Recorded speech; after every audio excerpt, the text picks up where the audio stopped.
much. Okay, so I have a lot of memories from when I was super young. I don't actually know how old I was in these memories, but I have a number of memories where I am in a stroller. I'm a toddler in a stroller. And what was I doing in the stroller? You're going to think I'm weird. I'm telling you, some of these, I was contemplating life. I can remember sitting in a stroller under the age of 2, my mom pushing me, hot, warm summer day, and I can remember thinking this thought, and you've probably had this thought before as well. What is going on? Where am I, and how did I get here? I remember having this thought when I was really young. I have memories. We lived on a ranch when I was very young. I have a lot of memories of that ranch from when I was a toddler as well. Some of those memories are good, some are not so good. I'll show you the weirdest memory, and you can decide what you think of me after this. Nope, don't go too far. So I have a memory that I don't really know if it's a memory or if I made it up. But when I was a kid, I was utterly convinced it looked to myself like all of my other memories. But I believed when I was a kid, 100% I believed this, that it was a memory from before I was born. I don't know if it's a memory from the womb or what it was. It's weird, and I'm not going to tell you what was in the memory. But this is what the memory looks like in my mind. Kind of. Okay?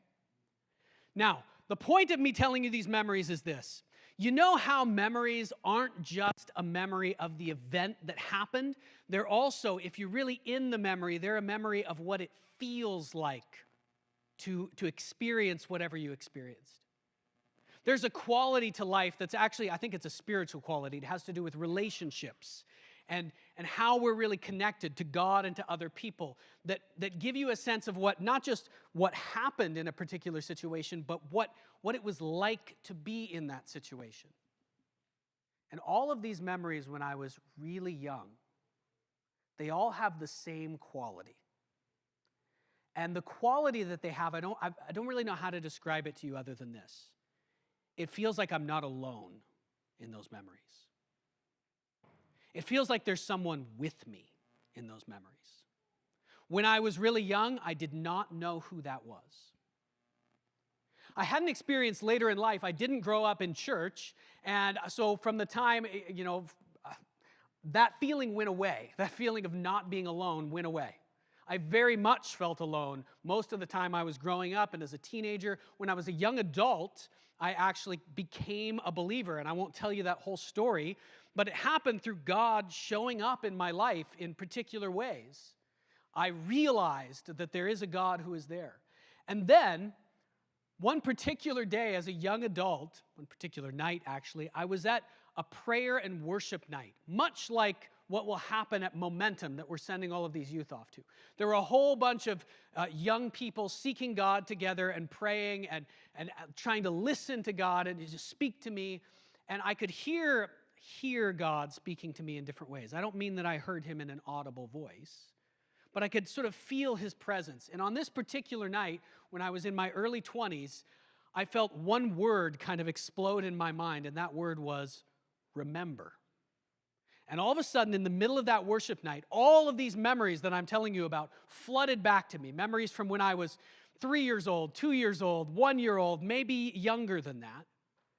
And what God showed me in that night is that the God that I had come to know as an adult, many of you will have had this experience. Some of you haven't yet. But as you come to know God and you really seek him, you start to get a feel for what he's like, for what his presence is like, right? What he showed me in that moment is that he's the same one who was with me when I was 1 year old. That sense of someone with me, it was him. I really wasn't alone. Just from the time I was 5 years old until I became an adult, I forgot and I couldn't feel that he was with me. Oh my goodness. We're going into Psalm 139. Psalm 139, I've encouraged you guys to take a psalm with you after this summer. So on the back of your notes, you've got those if you're here in person, are all the Psalms that we're going through in this series.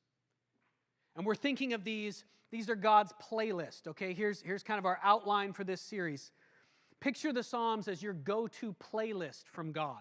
The way that you would go to, your favorite music, to lift you up, to remind you of what's true, to help you in difficult times. In this series, we're going to explore 12 of God's greatest hits.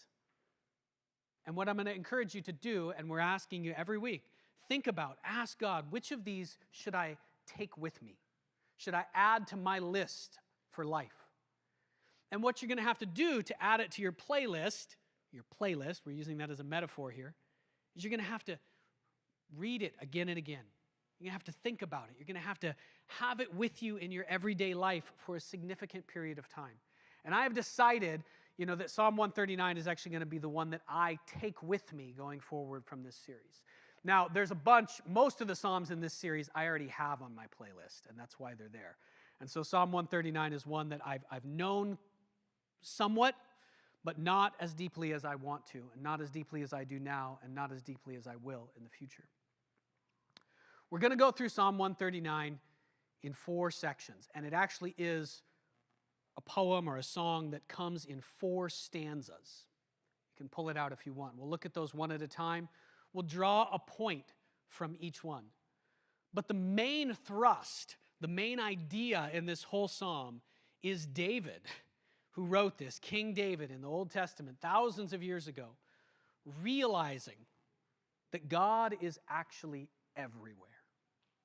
Everywhere. What does everywhere not include? Where are the places that don't fit into everywhere? We might just hear that word and let it wash over us. Oh, sure, God's everywhere. Yeah. But when we start to think and we go through this psalm, you're going to see all the different kinds of places even that David is talking about. Not just everywhere in terms of God is everywhere in the physical universe. Yes, he is. He's everywhere in your life as well. He's actually in places of your life that you might not realize he's there with you. And they might be places that are hidden and uncomfortable for you to realize that God is right there with you in that place in your life. Even the darkness is not dark to him. All right, so let's go through this. We'll read the first section. This is the point for the first section, realizing that he is there. And I think that's what's happening with David in this first stanza. We don't know exactly when this happened in David's life or when he wrote this, but it's clear that he is making a realization. That realization is both thrilling and exciting to him to realize that God is there and God has been there all the time, even when he didn't know, even when he wasn't aware that God was there with him. It's also a little bit scary to David. And we're going to see that in this first stanza and in the second as well. Here's how it begins. You have searched me, Lord, and you know me. You know when I sit and when I rise. You perceive my thoughts from afar. You discern my going out and my lying down. You are familiar with all my ways. Before a word is on my tongue, you, Lord, know it completely. You hem me in, behind and before, and you lay your hand upon me. Such knowledge is too wonderful for me, too lofty for me to attain.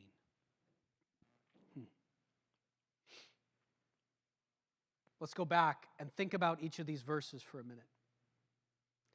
Once again, I feel like as we go through these Psalms, it's like taking a song, my favorite song, and instead of having you listen to it, I'm just going to explain the lyrics to you. It doesn't have the same power as listening to that song and getting to know it.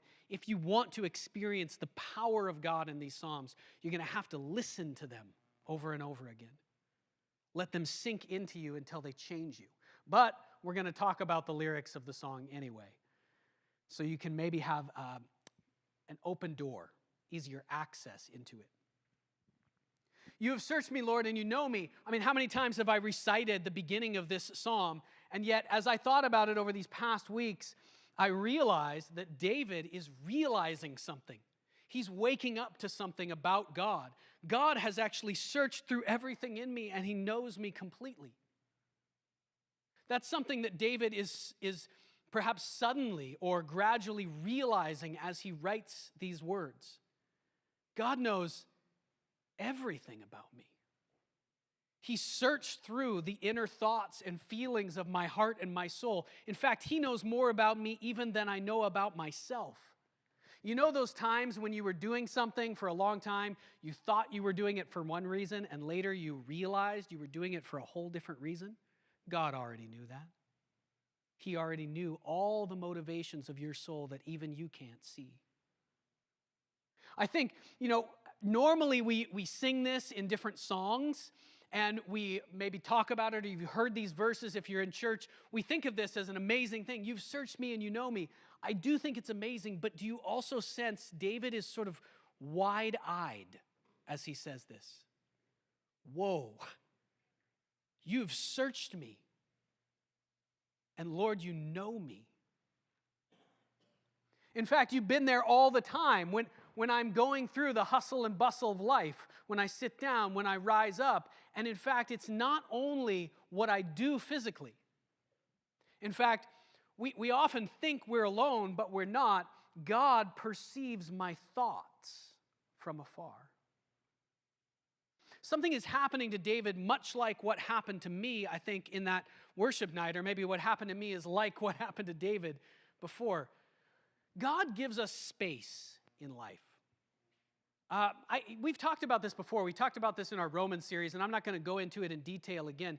But there are reasons that God sort of hides himself from human beings. Because if he did not, he would be absolutely overwhelming to us. One day, the Bible says right now, the presence of God fills the earth. It does right now. But one day, the knowledge of God's glory will fill the earth as well. It will be absolutely apparent. It will be obvious. It will not be hidden anymore that God is everywhere. Right now, God hides himself in certain ways from us. People often have the question, well, why doesn't God just show up? Because he would be absolutely overwhelming to you. Absolutely overwhelming to you when he shows up in the fullness of who he is. What's happening here is that God is revealing to David, actually, I'm there. I am there. And as David realizes this, it's shocking to him. It's exciting to him. It's thrilling to him. And it's a little bit scary to him. God perceives his very thoughts. God discerns when David gets up and leaves his house, and when he goes home and lies down at night. In all those times when you think you're alone, you really are not. He is there with you. He's familiar. It's like he's part of your family. He's familiar with all the ways, all the things that you do, all the little quirks that you have, all the little things that only you or the closest people to you have any idea about yourself. God is more familiar with them than even you are. In fact, he's so close to you. Sometimes this verse is taken to mean maybe God knows what I'm going to say before I say it.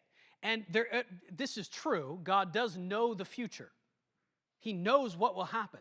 That's stated very clearly later in the psalm. But I think actually what's being said here, you know that moment when you've decided to say something, but it hasn't yet come out of your mouth? The psalm is saying God is right there. That's how close he is to you. In that place where you've decided to say something, but your tongue hasn't moved yet, God knows what word is on your tongue. That's where he is. That's what it means for him to be everywhere. You hem me in behind, and before me you lay your hand upon me.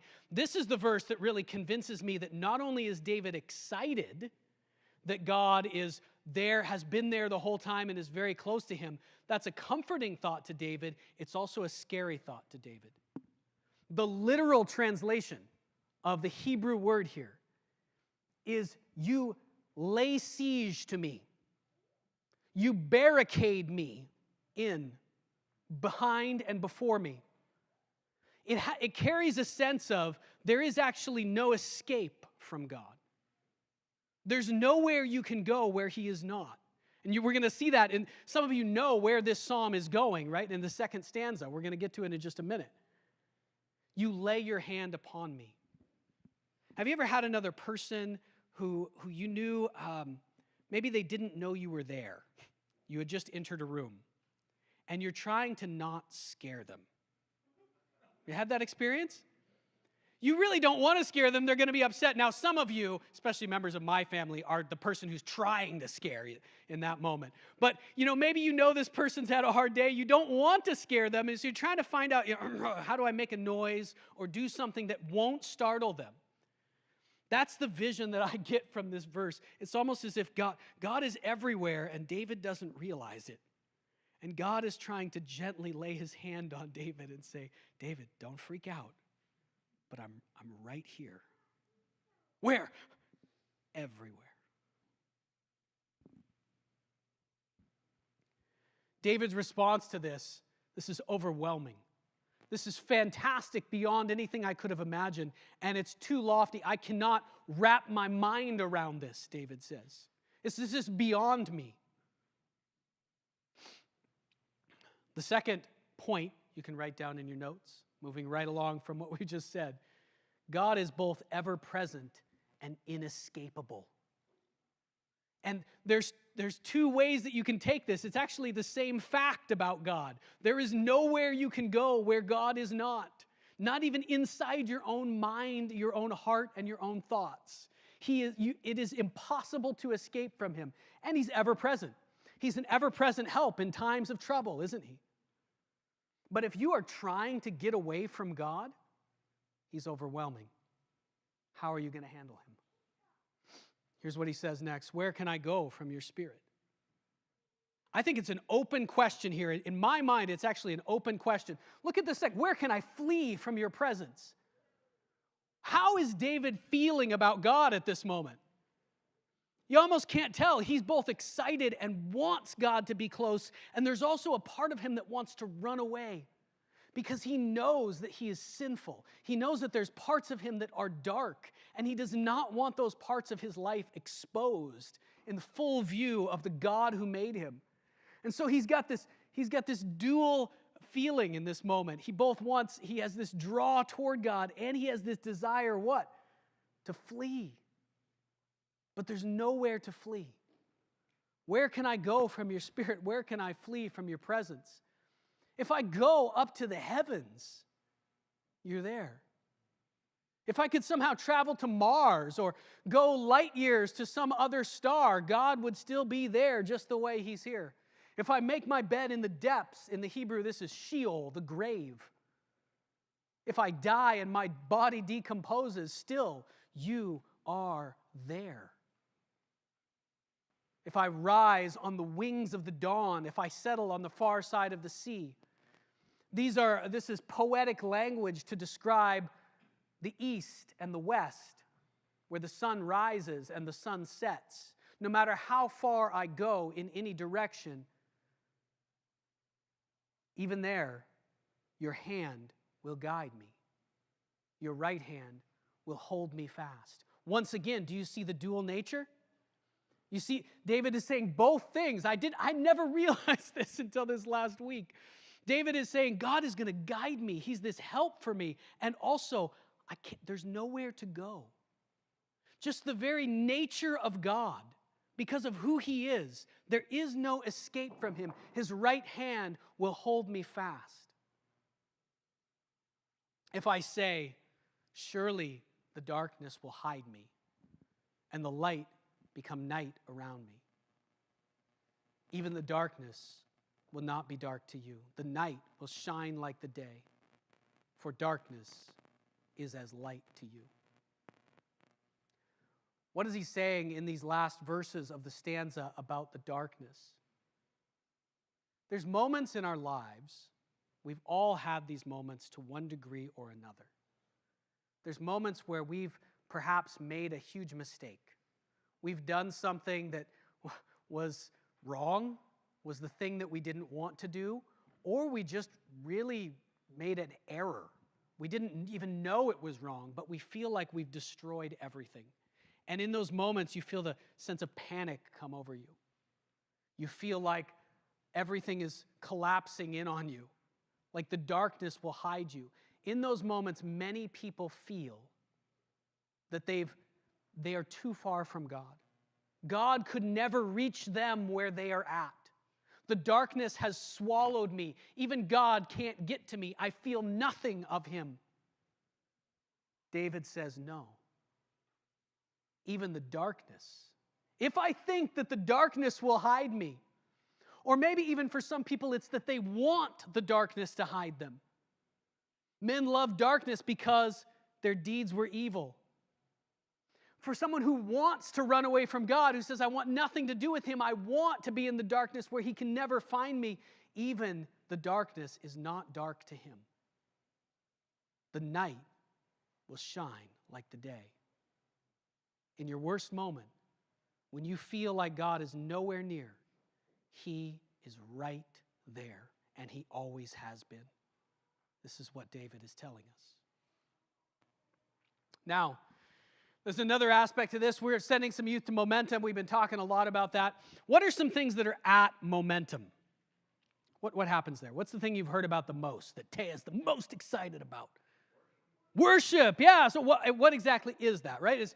It's Christian music, right? There's going to be songs like we sing here.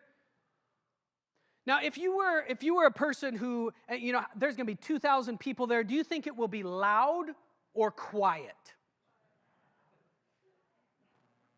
It will be loud. Most of it will be loud. There will be some quiet moments, for sure. How much worship music do you think there is at Momentum? A little bit or a lot? A lot, yeah. It happens every single day, 2-3 times a day. Outside of the conference setting, people are still playing the songs and singing on their own. There's just worship music everywhere. Some people, in these years where we've sent people to Momentum, some people have come to me occasionally and said, hey, I got this problem. I don't like worship music. I don't like concerts. If I go to Momentum, that's just going to be coming at me like 24/7, isn't it? What's the answer? Yes, it is. If you are at Momentum, you cannot escape worship music. It is inescapable. It's also ever present. It's ever present to help you and lift you up. So the only thing, if you are at Momentum, let's say you were a person who wasn't sure if you liked worship music or not, and you find yourself at Momentum, the only thing you can do is get on board with the worship music. That's really your only choice. There's no way to escape it. I'm using this as an illustration. God is like that, but infinitely more. If you are a person who says, well, I'm not sure about this God thing, I'm not sure about all the things he says in the Bible, I'm not sure about who he is, maybe I just want to live my own life, you can't escape him. He is actually everywhere, and one day that will be 100% apparent to the entire world. He's hiding right now. He's holding back. But it's like you're at the Momentum conference with respect to worship music. The only thing you can do is try to get on board. He is the greatest and the best. If we will embrace him, seek him, and allow him to change us, we will find out that there is no greater thing. He is the greatest joy. He is ever present and inescapable. The next stanza, we see that he was always with me. And this is one of the big points that I'm trying to make with my illustration at the start, realizing as a young adult that actually God had been with me even when I was a toddler. You created my inmost being. You knit me together in my mother's womb. I praise you because I am fearfully and wonderfully made. Your works are wonderful. I know that full well. Why does he say we're fearfully made? There's a movie coming out Maybe it's already come out. Oppenheimer. Has anybody seen that movie yet? Anybody gonna see it? Excited about it? Yeah, so it's about the making of what? The atomic bomb, yeah. That was an amazing and fearful thing, wasn't it? That the atomic bomb was created. Imagine what it felt like to see those first atomic explosions in the desert. Must have been overwhelmingly scary. Let me ask you this.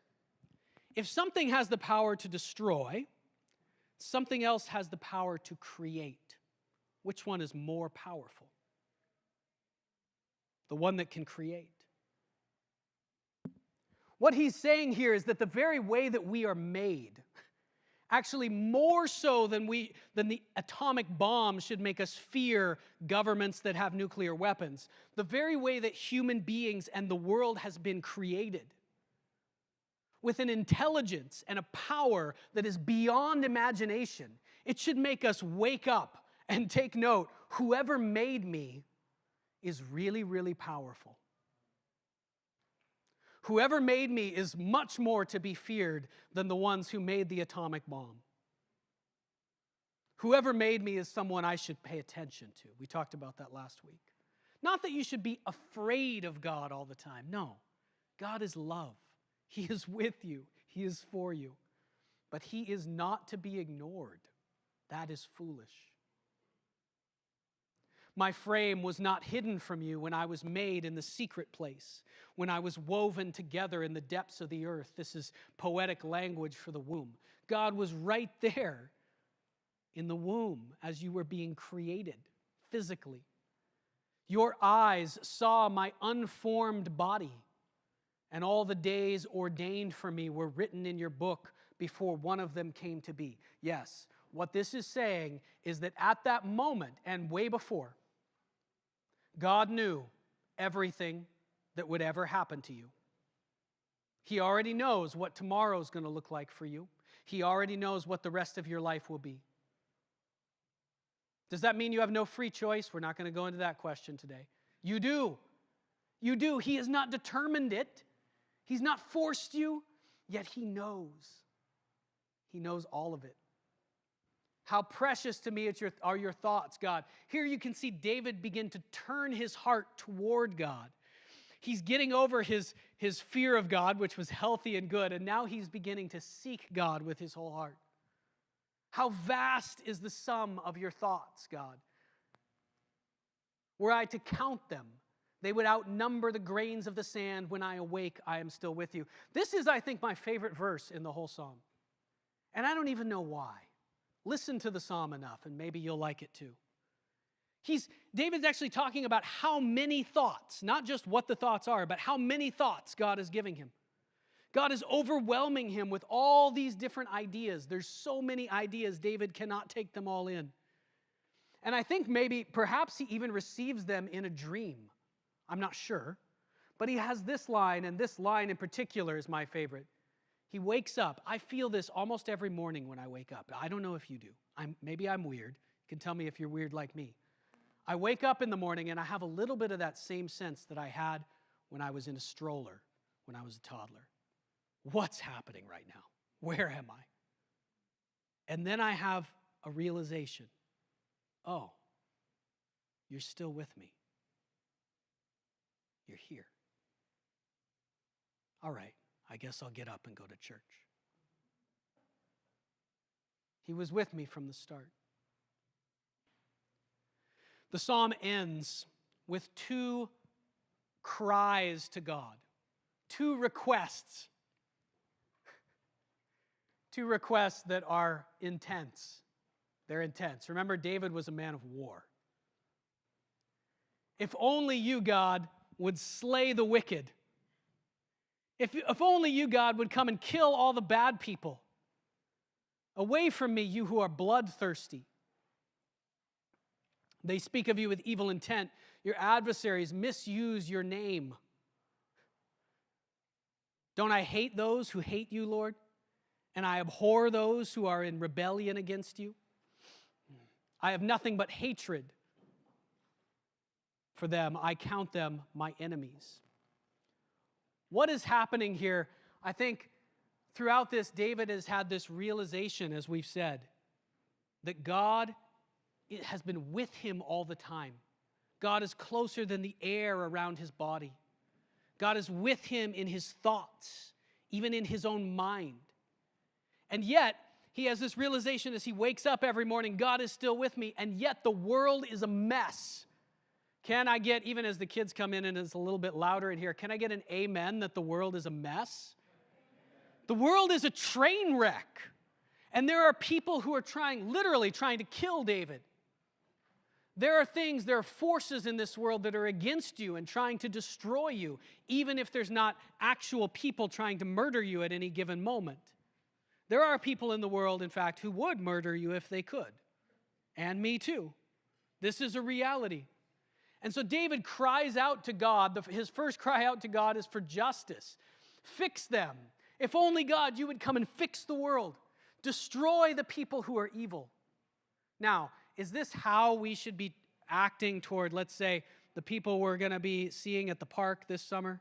If only God would destroy all... No. We need to have a heart of love and mercy toward other people. But the cry for justice is understandable because our world is so messed up. Imagine you were someone who was caught up in the conflict in Ukraine right now, for example. Would not part of your heart be screaming to God, justice, destroy those who are evil, Lord? And one day, he will. But then David takes a turn. He begins by saying, God, fix them, fix the world, fix all those bad people. And then where does his mind and his heart turn? Fix me, Lord.